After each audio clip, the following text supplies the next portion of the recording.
Metrópole Entrevista. Vou conversar aqui com um querido amigo, Luiz Felipe Pondé, filósofo, professor da PUC São Paulo e comentarista da Folha, escreve toda segunda-feira na Folha de São Paulo e, para nossa honra, comentarista aqui da Metrópole. Luiz Felipe, boa tarde, tudo bem com você, meu amigo? Boa tarde, Mário, tudo bem, e você? Também aqui, né, estamos vivendo. Falhando. Isso, agora você está lançando mais um livro, Espiritualidade para Corajosos, a busca de sentido no mundo de hoje. Aí precisa ser corajoso mesmo, viu? Conte essa história aí pra gente aí, Luiz Felipe. Então, Mário, esse livro, ele é o terceiro de uma trilogia pela editora Planeta, né? O primeiro foi Filosofia para Corajosos, que inclusive lancei aí na Bahia, né? Conversamos sobre ele. Depois foi o Amor para Corajosos e esse terceiro e último da trilogia, Espiritualidade para Corajosos. Aí nasce do primeiro livro, que é tratar de alguns temas que hoje em dia me parece que você tem que ter uma certa coragem, porque o mundo está meio besta, né? Politicamente correto, muita gente meio frouxa, tem medo de tocar em temas difíceis. Então a espiritualidade, o livro nasce de uma experiência minha de 22 anos de dar aula de filosofia da religião, no doutorado e mestrado da PUC São Paulo, e de uma pesquisa longa com os alunos sobre espiritualidade, novas espiritualidades e mídia, coisa de 20 anos de pesquisa. Então, o livro, ele dessa experiência, desse trabalho acadêmico, né, da minha parte, dos meus alunos, e dessa questão que a espiritualidade é uma busca de sentido, né? Só que é uma busca de sentido prática. O conceito está associado à religião, mas acaba se desprendendo da religião, e aí a intenção no livro, Mário, é tocar em formas de espiritualidade contemporâneas que são um pouco estranhas, né? Isso que chama atenção livro. Apesar de eu falar de cristianismo, judaísmo, mas eu falo muito pouco, né? A atenção é maior a espiritualidades que podem soar um pouco estranhas, para quem conhece o também. Sim, essa espiritualidade atual, quais seriam as características mais marcantes dela? A primeira característica, Mário, é a seu caráter, como a gente diz, comoditizada. Quer dizer, é uma espiritualidade feita ao sabor do consumidor, tá? Então ela, como o consumidor de hoje é altamente narcísico e ele quer um Deus feito à sua medida, sabe essa coisa? Jesus não basta salvar a sua vida, tem que ajudar você a emagrecer, né? Então ele tem que ajudar, a igreja tem que oferecer aula de pilates, massagem, porque você quer orar, mas você também quer, você precisa fazer pilates, e se apertar o dedo, você vai optar por pilates e ora depois. Então essa é a característica que a gente chama de comoditizada, significa commodity, né? É como se você transforma a espiritualidade, figuras espirituais em produto, como o fenômeno que a gente chama de day temple, é você pagar para passar um dia num templo, sei lá, budista, hinduísta, qualquer coisa. Então essa é a primeira característica. A segunda característica importante é a dependência que ela tem da indústria cultural. Filmes, séries, por exemplo, agora a espiritualidade associada a Vikings está muito forte. Por quê? Por causa dessa produção em série de minisséries e filmes contando a história Viking. Entendeu? Sim. E a última característica que eu diria é uma condição muito líquida, como diria o Bauman, assim, hoje você tem uma, amanhã você tem outra, hoje você tem uma, amanhã você tem outra. Essas são as características principais. Essa coisa é legal. Hoje você tem uma, amanhã tem outra. E na realidade não nada pega, né? Assim, porque um traço da espiritualidade contemporânea é ela ser assim, ela não implica, se você compara espiritualidades antigas ou medievais, eu mostro isso no livro, o processo espiritual passava por você enfrentar os demônios, como se fala na tradição cristã. Você vai para o deserto e você enfrenta os seus demônios, né? E você precisa ter coragem para isso. Hoje não tem demônio nenhum, demônios são os outros. Você é lindo, maravilhoso, só tem bons sentimentos, né? Então é uma espiritualidade infantil. O nome do livro Espiritualidade para Corajosos é uma crítica a certas formas de espiritualidade que no livro eu chamo de espiritualidade para idiotas. Ah, isso é ótimo. Você acha que é possível uma pessoa viver sem nenhuma espiritualidade?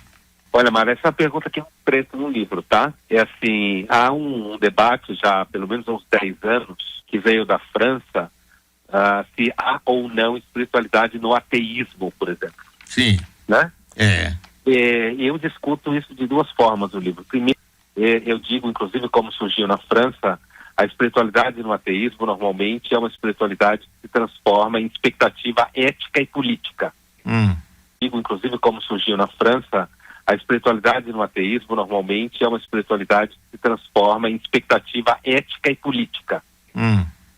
A busca do sentido, buscando uma sociedade mais justa, uma sociedade mais equilibrada, maior qualidade de vida cívica, certo? É assim que surgiu nessa espiritualidade do ateísmo. Por conta de dados contextuais dos filósofos como Luc Ferry e Lara Sapeteca. Existe também uma outra forma de espiritualidade no ateísmo, que é uma forma de espiritualidade mais trágica, assumindo que a vida não tem sentido, certo? A priori, né, de partida. Então, não existiria Deus nenhum, nós não estamos aqui para missão nenhuma, nós não vamos pegar nenhum lugar. A espiritualidade nesse sentido seria o cultivo de certas virtudes, como coragem, serenidade, generosidade, ainda que não exista nenhum ser superior. Então eu resumiria a ópera para você, Mário, dizendo o seguinte: é possível viver sem nenhuma espiritualidade? Normalmente as pessoas buscam significado e sentido para o seu dia a dia. Se é possível viver sem uma espiritualidade que leve a alguma figura divina, eu acho que é possível, né? Não é fácil, porque a vida é um massacre, e a nossa tendência a crer em seres metafísicos provavelmente é pré-histórica, né? Evolucionária.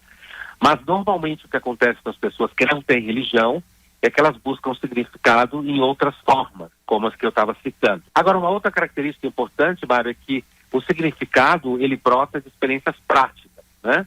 No sentido de que não adianta nada você dizer que acredita em Deus, mas ser uma experiência prática disso. Normalmente você virá um ateu sem perceber. Eu estou conversando com o filósofo, professor, comentarista Metrópole da Folha, Luiz Felipe Pondé, que acaba de lançar o livro Espiritualidade para Corajosos, a busca de sentido no mundo de hoje. Até que ponto busca por uma espiritualidade, por uma crença, não está intimamente ligada ao medo da morte? Ela está intimamente, e alguns acreditam, inclusive, que se os seres humanos fossem imortais, talvez eles não tivessem nenhuma espiritualidade, né, e nenhuma religião. Então, essa questão é essencial. Ela é essencial porque a morte, no sentido literal ou no sentido metafórico, representa um grande fracasso. Um fracasso que é já anunciado, né, a priori. Ele já está anunciado, dado como fato. Os americanos, inclusive, dizem que só tem duas coisas na vida: a morte e impostos. Então, eu diria, Mário, que a espiritualidade ligada à experiência da morte, porque a experiência da morte, tudo que vem antes dela, como doença, sofrimento, dor, perda antecipada, ela é a verdadeira falta de sentido estrutural. É claro que tem pessoas que têm mais medo da morte conscientemente, pensam mais nisso, e outras que pensam menos. Tem essa diferença, né? Mas a morte não é só a morte física, né? É a morte a sua morte, que é a morte de pessoas que você ama, são frustrações, são perdas, são derrotas. Então, o problema do sentido está associado ao fracasso humano no sentido mais largo da expressão. Então, apesar de que muita gente tem inclusive sorte, passa com menos sofrimento, tem menos doença, menos perdas, a própria experiência do sucesso contínuo pode lançar você a uma sensação de falta de sentido, justamente porque você consegue tudo que quer. Então, o ser humano é sempre um ser inquieto, né? Que não encontra muita explicação para as coisas que ele sente o tempo todo. Portanto, isso deve vir desde a pré-história. Outra coisa, para uma pessoa que não acredita em Deus, ateu completamente, não acredita numa vida, nada após a morte, o que é que segura ela de cometer crimes e fazer o que quiser, porque não tem nenhum tipo de julgamento? Isso, aliás, já foi tema de grandes escritores. Dostoiévski. Pois é, exatamente. E aí? Então, o Dostoiévski dizia que se Deus não existir, tudo é permitido, né? O argumento dele está intimamente essa sua pergunta, por isso que você lembrou dele, que assim, de que se não existe Deus, não existe nenhum absoluto no final das histórias. Então, que se você não sentir culpa, você poderia, e não tivesse lei que pegasse você poderia fazer tudo o que você quer. Vale a pena dizer, para o Dostoiévski, as pessoas saudáveis, elas sentem culpa. E, portanto, mesmo que elas não tenham a Deus consciente, né, elas sentirão vergonha e incômodo moral por terem cometido monstruosidade. Essa, na verdade, é a posição do Dostoiévski, né? Agora, o tema enquanto tal é assim...